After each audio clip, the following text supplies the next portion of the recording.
YCP ఇప్పుడు నిజంగా ఉక్కిరిబిక్కిరవుతుంది. ఒక్కొక్కరిగా నేతలు జైలు శిఖరం ఎక్కుతున్నారు. ఇక తాజాగా మాజీ మంత్రి జోగి రమేష్ అరెస్టుతో పార్టీలో భూకంపం వచ్చేసింది. ఇక తర్వాత ఎవరి వంతు అని అందరూ గుండెలు బాదుకుంటున్నారు. అయితే ఈసారి గుండెల్లో గుబేలు అనిపించే పేరు ఒక్కటే మారుమోగుతుంది.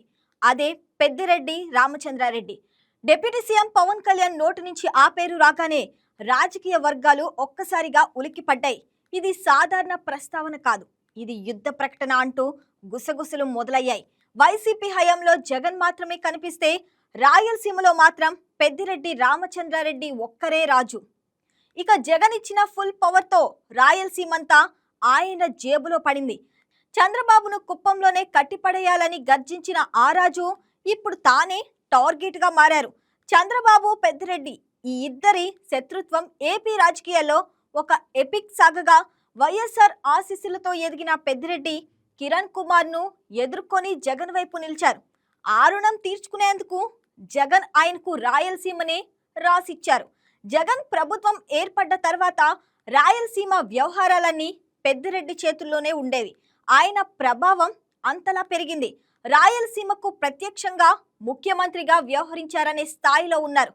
చంద్రబాబును కుప్పం నియోజకవర్గంలో ఎదుర్కోవడంలోనూ ఆయనే ముందుండేవారు. సాధారణంగా పవన్ కళ్యాణ్ ఎవరి పేరును వ్యక్తిగతంగా ప్రస్తావించరు, కానీ ఈసారి మాత్రం ఆయన నేరుగా పెద్దిరెడ్డి పేరును ప్రస్తావించడం ఆయన కోపం ఎంతగా ఉందో సూచిస్తుంది.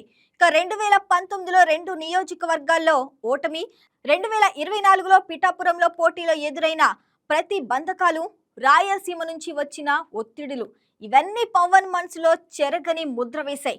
పెద్దిరెడ్డి, మిథున్ రెడ్డి రాయలసీమ రౌడీలను రంగంలోకి దింపారని పవనే స్వయంగా ఆరోపించారు. గెలిచిన తర్వాత ఆయన ఏరికోరి అటవీ శాఖను చేపట్టడం కూడా పెద్దిరెడ్డికి ఇచ్చిన స్పష్టమైన రాజకీయ సంకేతమని రాజకీయ విశ్లేషకుల మాట. ఇక పవన్ కళ్యాణ్ దూకుడు మరింత పెరిగితే పెద్దిరెడ్డి రామచంద్రారెడ్డి హవా క్షణాల్లో గాలిలో కలిసిపోతుందా? రాయలసీమ రాజు ఇక రాజ్యాంగ పరిధిలోకి వచ్చేస్తారా? ఏపీ రాజకీయాల్లో ఇప్పుడు అతిపెద్ద సస్పెన్స్ థ్రిల్లర్ ఇదే. చూడాలి మరి పవన్ ఇంకా దూకుడుగా ఎలా అడుగులు వేస్తారో.